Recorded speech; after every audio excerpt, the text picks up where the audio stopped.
क्या हमारा पैसा दुनिया को सच में बदल सकता है? यही तो वादा है ईएसजी निवेश का। एक ऐसा मूवमेंट जो कहता है कि अच्छा काम करके अच्छा पैसा कमाया जा सकता है। लेकिन इस चमकदार वादे के पीछे की हकीकत क्या है? क्या ये वाकई दुनिया पर असर डालने के बारे में है या सिर्फ एक अच्छी कहानी बेचकर अच्छा महसूस कराने के बारे में? चलिए इसके पीछे की दिलचस्प साइकोलॉजी को समझते हैं। तो सबसे पहले बात करते हैं इसके स्केल की।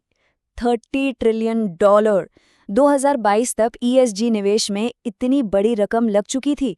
जरा सोचिए, दुनिया भर के म्यूचुअल फंड्स में लगे हर $60 में से $1 ईएसजी के नाम पर था। तो ये अब कोई छोटी मोटी बात नहीं है, ये एक बहुत बड़ी वित्तीय ताकत बन चुका है। पर यह सिर्फ पैसों का खेल नहीं है, ये एक पूरा आंदोलन है। निवेशक सिर्फ मुनाफा नहीं कमा रहे हैं, वो एक स्टेटमेंट दे रहे हैं। वो एक ऐसी दुनिया बनाने की उम्मीद कर रहे हैं जो ज्यादा साफ हो, ज्यादा निष्पक्ष हो और ज्यादा टिकाऊ हो। ये उम्मीद और पैसे का एक बहुत ही पावरफुल मिक्स है। और जब कोई चीज इतनी तेजी से बढ़ती है तो एक होड़ सी मच जाती है। इसे ईएसजी गोल्ड रश कहा गया है। हर निवेशक, हर फंड मैनेजर इस नए और आकर्षक मौके का फायदा उठाना चाहता है।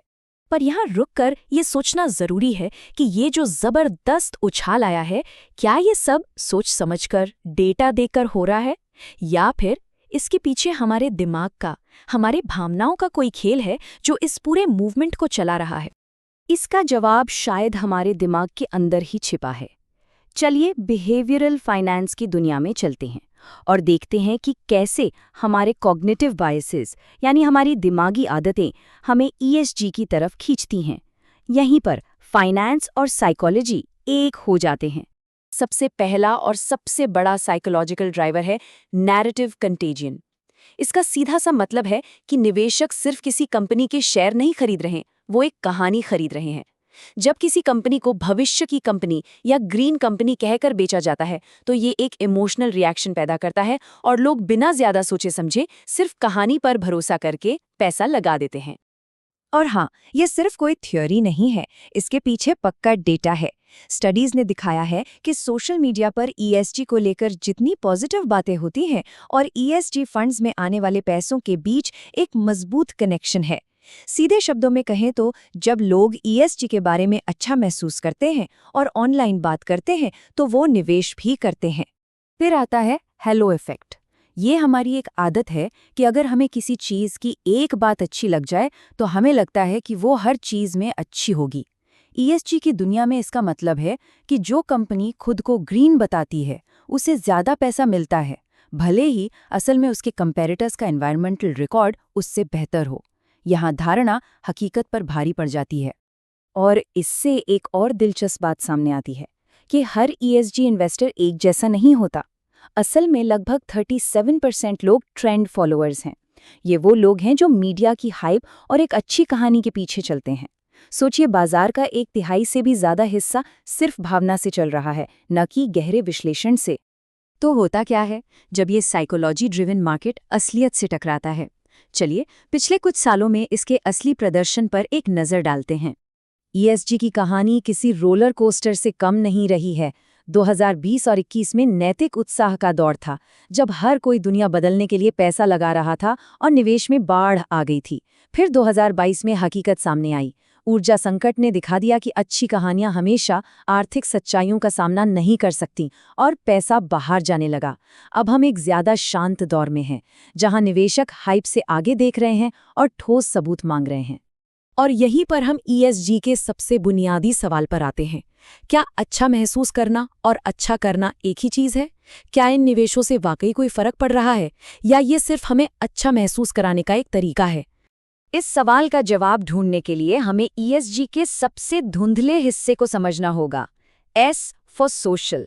देखिए, कार्बन उत्सर्जन को मापा जा सकता है, कॉर्पोरेट गवर्नेंस का विश्लेषण हो सकता है, लेकिन सामाजिक भलाई को कोई कैसे मापेगा? अच्छी बात यह है कि इंटरनेशनल लेबर ऑर्गेनाइजेशन जैसी संस्थाएं हमें एक रास्ता दिखा रही हैं। उनका कहना है कि डिसेबिलिटी इंक्लूजन जैसी चीज़ों पर ध्यान देकर हम इस एस को एक अस्पष्ट विचार से एक ठोस, मापने लायक लक्ष्य में बदल सकते हैं। तो चलिए इसे और समझते हैं कि कैसे डिसेबिलिटी इंक्लूजन सिर्फ एक नैतिक जिम्मेदारी नहीं है, बल्कि एक स्मार्ट बिजनेस मूव भी है। जरा सोचिए, जो कंपनियां इंक्लूजन को अपनाती हैं, उन्हें न सिर्फ एक बड़ा टैलेंट पूल मिलता है, बल्कि उनमें ज्यादा इनोवेशन और कस्टमर लॉयल्टी भी देखी जाती है।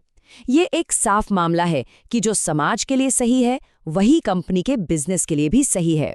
और सबसे ज़रूरी बात, हम इसे ट्रैक कर सकते हैं। ILO इसके लिए मैट्रिक्स देता है, जैसे वर्कफोर्स में कितनी विविधता है, भर्ती कितनी सुलभ है, सप्लाई और डाइवर्सिटी कैसी है। ये सिर्फ अच्छी बातें नहीं है, ये वो डेटा पॉइंट्स हैं जो बताते हैं कि कोई कंपनी सच में सामाजिक असर डाल रही है या नहीं। तो अब आगे का रास्ता क्या है? अब हम इन दोनों बातों को, यानी साइकोलॉजी और मैट्रिक्स को एक साथ जोड़ेंगे और एक सोल्यूशन की तरफ बढ़ेंगे। तो निचोड़ ये है कि हमें भावनात्मक कहानियों से आगे बढ़कर ठोस मैट्रिक्स की ओर जाना होगा। हमने देखा है कि हाइप पर आधारित निवेश बाजार में अस्थिरता लाता है, लेकिन इंक्लूजन जैसे असली मुद्दों पर केंद्रित एक डेटा ड्रिवन अप्रोच स्थायी और सार्थक विकास ला सकता है। ये सेंटिमेंट को परफॉर्मेंस से बदलने की बात है। आखिर में, एक कामयाब और टिकाऊ ESG बाजार के लिए दोनों चीजें जरूरी हैं, एक नैतिक दिशा दिखाने वाला कंपस और एक तर्कसंगत दिमाग। मतलब अपने मूल्यों को अपनी समझदारी के साथ संतुलित करना, अंतरात्मा और संज्ञान का एक सच्चा मिलन। तो अगली बार जब ESG निवेश की बात हो, तो ये सवाल जरूर सोचना कि क्या हम असली मापने लायक असर खरीद रहे हैं, या सिर्फ एक अच्छी कहानी जो हमें अच्छा महसूस कराती है। इसका जवाब ही हमारे वित्तीय भविष्य और उस दुनिया को आकार देगा जिसमें हम रहना चाहते हैं। देखने के लिए धन्यवाद।